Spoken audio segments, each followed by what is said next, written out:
이제 연습 문제 풀이 시간입니다. 연습 문제를 통해서 여러분들이 그 앞전 단원에서 학습했었던 내용을 정리를 하시길 바라며, 또한 추후로는 연습 문제의 어떤 유형을 통해서 향후 나오게 될 문제에 대한 대략적인 유형을 파악하는 데 좀 도움이 되시길 바라는 차원에서 연습 문제 풀이를 하면서 그 내용들을 좀 인지를 하시기 바랍니다.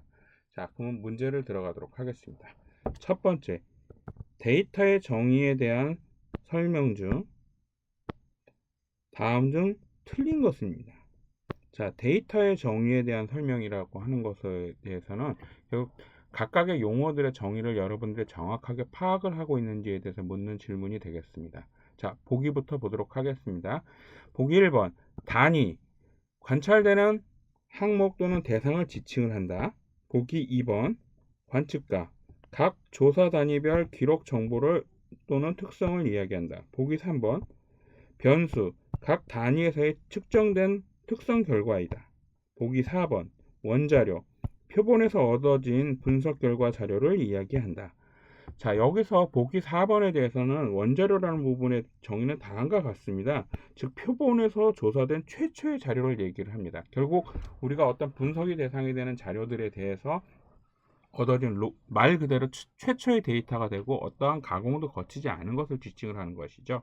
그래서 1번 문제의 정답은 틀린 것은 보기 4번이 될 것입니다. 자, 그러면 다음 문제를 보도록 하겠습니다. 자, 질적 자료에 대한 설명으로 옳은 것을 고르시오입니다. 자, 질적 자료의 설명에 대한 문제가 되겠는데요. 결국 이 단원의 성격상 여러분들이 주지하셔야 될 중요한 사항 중에 하나는 결국 우리의 분석의 대상이 되는 데이터를 어떻게 분류를 하고 어떤 식으로 정리를 할 것이냐에 대한 내용이 중점적인 내용이기 때문에요. 각 자료에 대한 정의라든지 이런 부분들을 여러분들이 잘 인지를 하셔야 된다는 걸 잘 아실 겁니다. 자, 그래서 문제를 보도록 하겠습니다.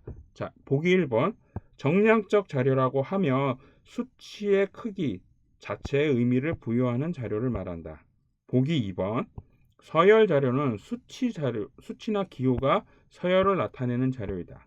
보기 3번, 명목 자료는 측정 대상이 범주나 종류에 대해 구분되어지는 것을 수치 또는 기호로 분류할 수 없는 자료이다. 보기 4번, 정성적 자료라고 하며 분류 불가능한 비정형 자료이다. 자, 이 문제는 결국에는 질적 자료에 해당되는 것에 대한 정의와 함께 질적 자료에 속하는 각각의 자료들의 특성을 정확하게 여러분들이 이해를 하고 있는지에 대한 질문이 될 것이고요. 그러면은 이제 질적 자료라고 하는 것은 실질적으로는 다음과 같습니다. 정성적 자료라고 하면서 자료의 범주 형태로 분류를 하는 게 기본적인 형태가 될 것입니다. 분류의 편리상 부여된 수치 자체 크기에는 크게 의미를 부여하지 않는 자료이며 명목 자료, 서열 자료, 이질적 자료 등으로 분류가 된다고 볼 수 있습니다. 실제로 명목 자료는 이제 측정 대상의 범주나 종류에 대해서 구분되어지는 것을 수치 또는 기호로 분류되는 자료라고 보실 수 있습니다. 두 번째로 이제 서열 자료라고 하는 것은 명목 자료와 비슷하나 수치나 기호가 서열을 나타내는 자료입니다. 그래서 기본적으로 정형 자료에 대한 분류 체계라고 여러분들이 보시면 될 것 같고요. 그래서 2번의 답은 바로 정답이 2번이 됩니다. 보기 2번이 된다는 사실을 기억하시면 될 것 같습니다. 자, 다음 3번 문제를 보도록 하겠습니다. 다음 데이터의 종류에 대해서 설명 중 틀린 것을 고르시오. 자, 문제에 여러분들이 아시겠지만 이번 장에서 계속적으로 반복되는 게 데이터에 대한 분류와 종류에 관련되어 있는 것들을 정의를 잘 이해하고 있느냐라는 문항이 많이 나올 거라는 거죠. 자, 그러면 차례대로 보기를 보도록 하겠습니다. 첫 번째, 명목 자료. 질적 자료의 한 종류로 측정 대상의 범주나 종류에 대해 구분되어지는 것을 수치 또는 기호로 분류되는 자료이다. 보기 2번, 서열 자료. 수치 자료의 한 종류로 명목 자료와 비슷하나 수치나 기호가 서열을 나타내는 자료이다. 그 다음에 보기 3번, 자, 구간 자료라고 나오는데요.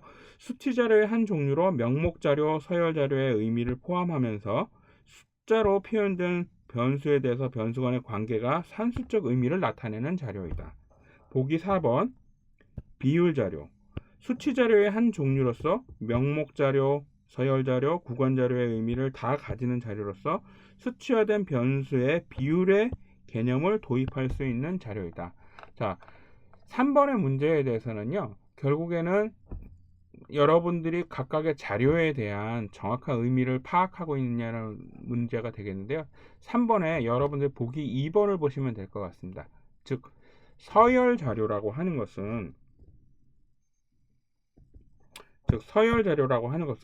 수치 자료의 한 종류로서 명목 자료와 비슷하나 수치나 기호가 서열을 나타내는 자료이다. 자, 서열 자료는 기본적으로 여러분들이 어디에 포함된다고 이해를 하시면 될 것 같냐면 바로 질적 자료라는 거죠. 수치 자료가 아니라는 것이죠. 그래서 3번의 정답은, 즉 틀린 것은 보기 2번이 될 것입니다. 자, 그럼 다음 문제를 보도록 하겠습니다. 자, 4번 데이터의 정제에 관련한 설명으로 틀린 것을 고르시옵니다.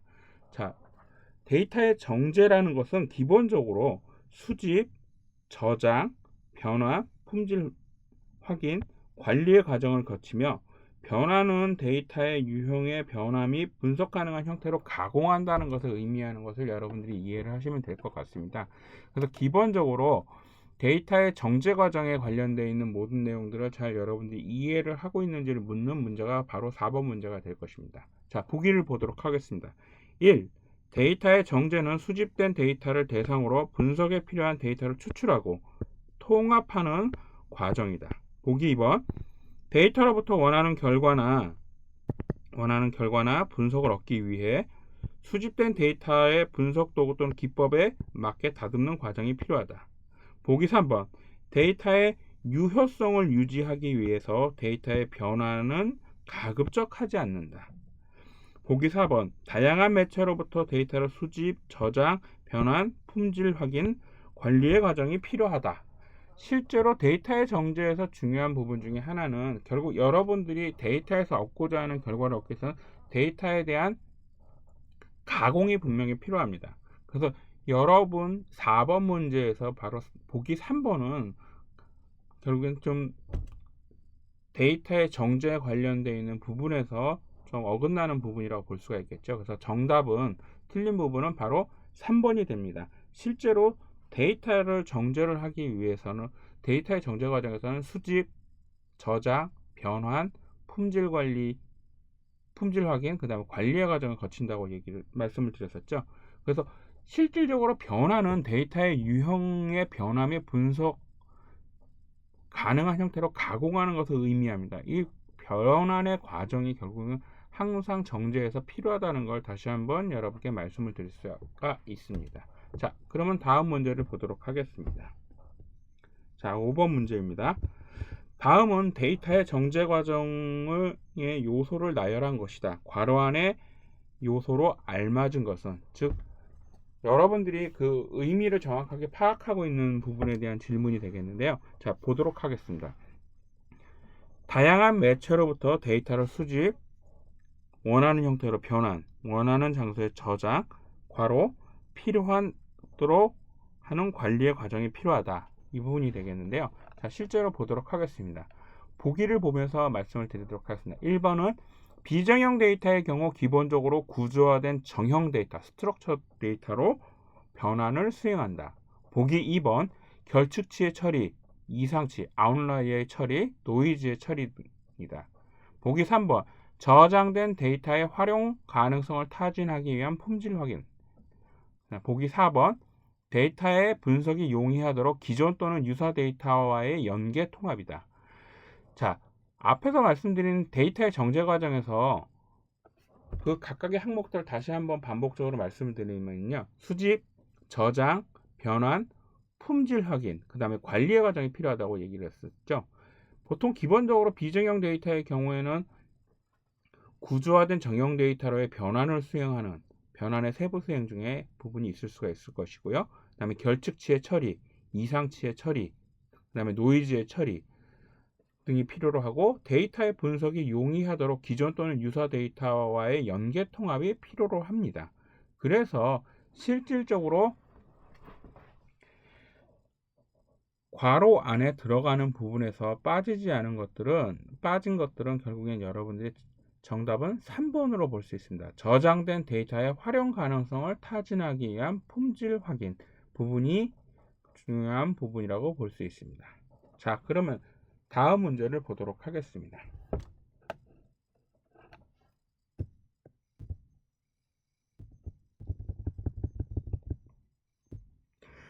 자, 6번 문제인데요.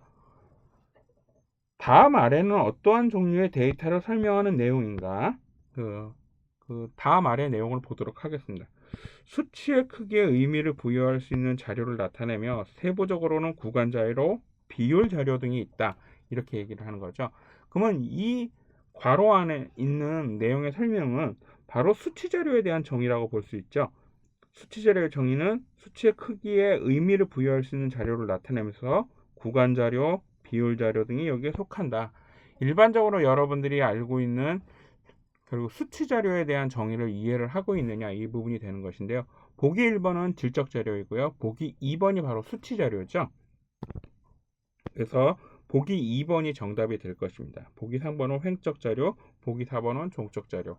각각의 자료의 형태에 따른 것들에 대한 정의들을 이해를 하고 있느냐, 자료의 의미에 대한 정의를 이해하고 있냐, 이런 것들이 이번 문제에서 다루고자 하는 핵심 내용이라고 보시면 될 것 같습니다. 자, 다음 문제를 보도록 하겠습니다. 7번입니다. 다음은 결측값에 대한 종류에 대한 설명이다. 틀린 설명을 고르시오. 자, 결측 데이터에 대한 내용이 되는데요. 결국에는 결측 데이터에 대한 내용들의 정의를 여러분들 잘 이해를 하고 있는지에 대한 질문이 될 것입니다. 자, 보기를 보도록 하겠습니다. 자, 1번. 완전 무작위 결측은 어떠한 변수상에서 결측 데이터가 관측된 혹은 관측되지 않은 다른 변수와 아무런 연관이 없는 경우로 정의한다. 자, 보기 2번. 결측 데이터를 가진 모든 변수가 완전 무작위 결측이라고 하면 소규모 데이터에서 단순 무작위 표본 추출을 통해서 처리가 가능하다. 보기 3번. 무작위 결측은 변수상의 결측 데이터가 관측된 다른 변수와 연관되어 있지만 그 자체가 비관측 값들과는 연관되지 않은 경우이다. 자, 보기 4번. 비무작위 결측은 어떠한 변수의 결측 데이터가 완전 무작위 결측 또는 무작위 결측이 아닌 결측 데이터로 정의되는 것이다. 자, 여기서 여러분들이 알아야 되는 것들은 바로 다음 내용입니다. 정답은 먼저 말씀드리면 정답은 2번이 되는 것이고요. 완전 무작위 결측이라는 것의 정의는 어떠한 변수상에서 결측 데이터가 관측된 혹은 관측되지 않은 다른 변수와 아무런 상관이 없는 경우, 결측 데이터를 가진 모든 변수와 완전 무작위 결측 데이터라고 하면은 대규모 데이터에서 단순 무작위 표본 추출에 대해서 처리 가능하다. 이 부분이 올바른 내용이 되겠죠. 그래서 보기 2번의 경우에는 소규모 데이터에서 단순 무작위 표본 추출이 아닌 거죠. 결국 대규모 데이터에서 단순 무작위 표본 추출을 통해서 처리가 가능하다. 요게 정답이 될 것입니다. 그래서 7번에 틀린 것은 보기 2번이 됩니다. 자, 그러면 다음 문제를 보도록 하겠습니다.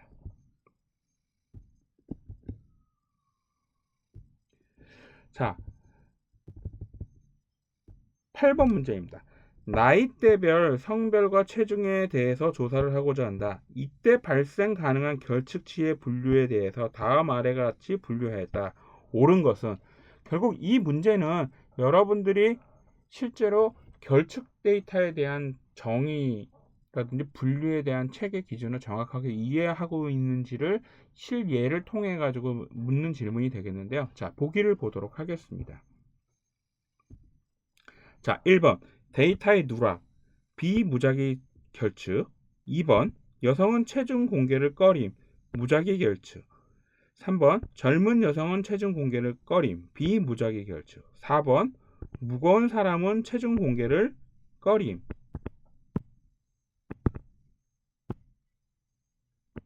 무작위 결측. 죄송합니다. 무작위 결측. 이렇게 되는데요. 자, 실질적으로 여러분들이 그 나이대별 성별 체중에 대한 모델링을 가정을 하면 다음과 같이 볼 수가 있습니다. 나이를 X라고 보고요. 성별을 Y, 그 다음에 체중을 Z라고 하면은 X, Y, Z에 관계없이 Z가 없는 경우가 있습니다. 즉, 이 경우는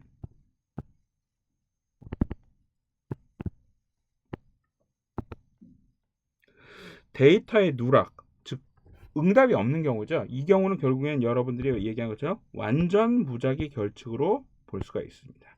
자, 두 번째로 여성 Y 성별에 관련되어 있는 부분인데 Y의 성별에 대해서 여성의 체중 공개를 꺼려하는 경향은 결국 Z가 누락될 수 있는 체중이 누락될 수 있는 가능성이 결국 성별 Y에 대해서만 의존하는 경우가 되는 거죠. 이 경우는 결국 어떠한 결측이 됩니까? 즉 무작위 결측의 경우가 되는 것이죠. 그다음에 두 번째, 젊은 여성의 경우 체중 공개를 꺼려하는 경우가 높음. 이 경우는 결국 X라는 변수가 나이에 대한 변수이고요. 그다음 Y라는 변수가 결국 성별에 대한 내용이 되는데 X, Y 두 군데에 대해서 어떤 변수에 대해서 의존을 해가지고 결국 Z값이 누락되는 경우니까 혹시 무작위 결측이 될 수 있습니다. 다음에 무거운 사람 또는 가벼운 사람들은 체중 공개를 할 가능성이 적은. 이 경우는 결국 Z 자체에 대해서 즉 누락될 가능성이 있는 거죠. Z 자체에 대해서 관찰되지 않을 경우가 되는 것은 결국 비무작위 결측이라고 볼 수 있습니다. 그래서 이 문제에 대한 정답은 바로 2번이 되는 거죠. 보기 2번이 되는 거죠. 여성은 체중 공개를 꺼려하는 경우, 즉 이 경우가 결국 Y라는 변수에 대해서만 의존을 해가지고 Z값이 즉 체중이 누락될 가능성이 있는 것이기 때문에 무작위 결측이라고 볼 수 있는 것이고요. 그래서 정답은 2번이 됩니다. 자, 그러면 다음 문제를 보도록 하겠습니다.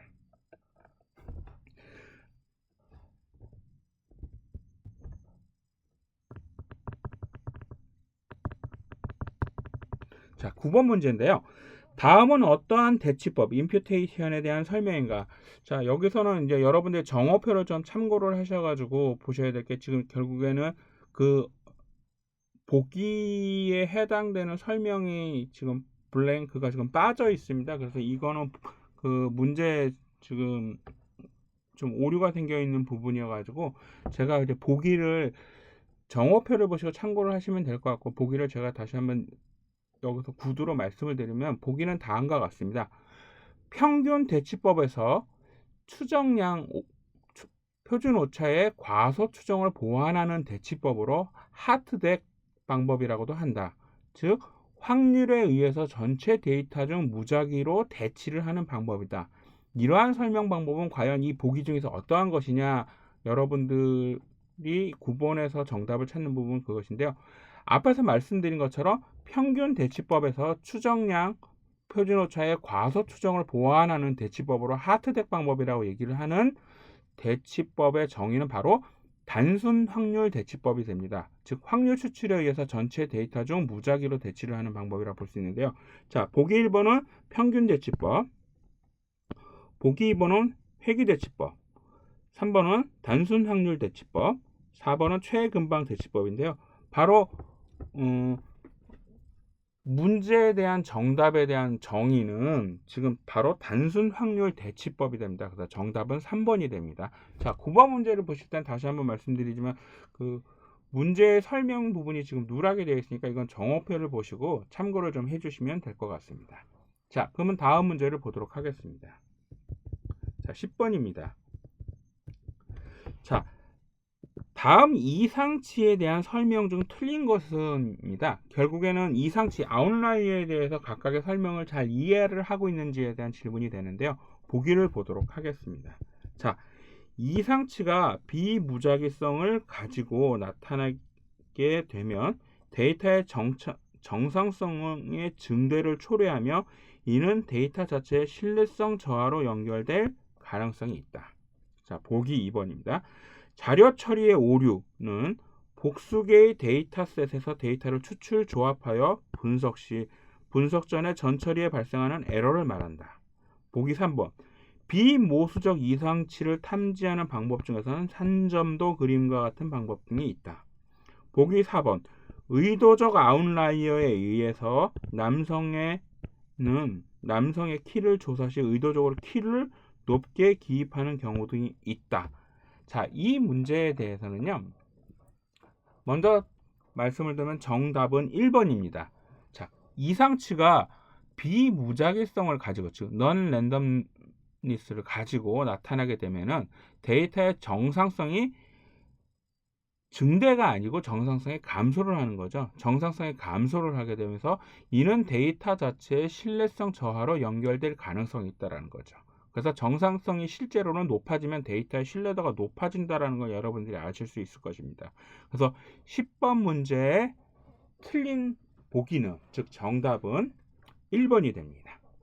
자, 이상으로 연습 문제 풀이를 마치도록 하겠습니다.